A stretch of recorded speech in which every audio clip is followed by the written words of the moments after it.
Guys, meron tayo ditong malalaking isda. Ayan. Kapamilya siya guys ng maya-maya. Bali, isisigang natin. So, ayan guys. Bali, nagpakulo na ako dito ng ano siya guys. Ng sibuyas, kamatis, at nilagyan ko ng asin. Tapos, sinigang na original. Ayan, na hipon.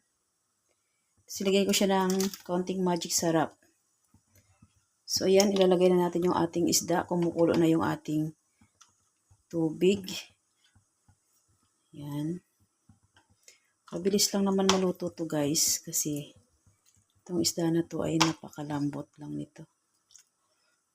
So, ayan. Hindi ko na siya guys pinirito. Ayan. Balikan natin maya-maya guys kapag kumukulong-kulo na siya. At dadagdagan natin ng iba pang pampalasa. So, yan guys. Bali, nagdagdag pala ako ng 2 kutsarang patis dito. Yan, ilalagay na natin yung ating pechay. Yan, ang pang malakasang pechay guys. Buo lang guys ang nilagay kong pechay. Ayan siya. Hindi ko na siya hinati-hati. Yan. Para masarap.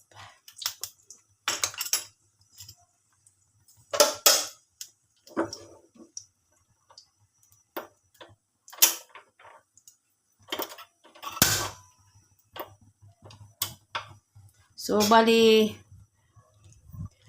guys, maglalagay ako dito ng spring onion guys. Ayan. Gilid-gilid lang natin yung isda. Ay, yung ating pechay. Para pagkuha ng mister ko mamaya, hindi siya malulusak. Kumbaga, hindi bagay magkalasog-lasog. So, ayan, igilid lang natin ng konti. Then, maglalagay tayo dito guys ng pang malakasang spring onions guys. Ayan. Naglagay ako ng dahon ng sibuyas. Ayan. Para mabango.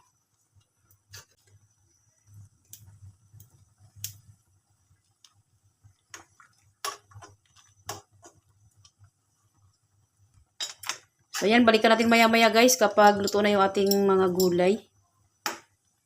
Ayan. Ayan guys, kumukulo na siya. Ayan, luto na yung ating pechay. Tikman natin guys kung goods na.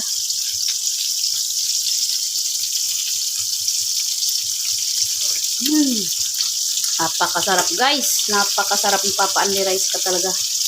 Luto na guys. Sakto lang yung lasa niya. Saka yung asin. Sarap.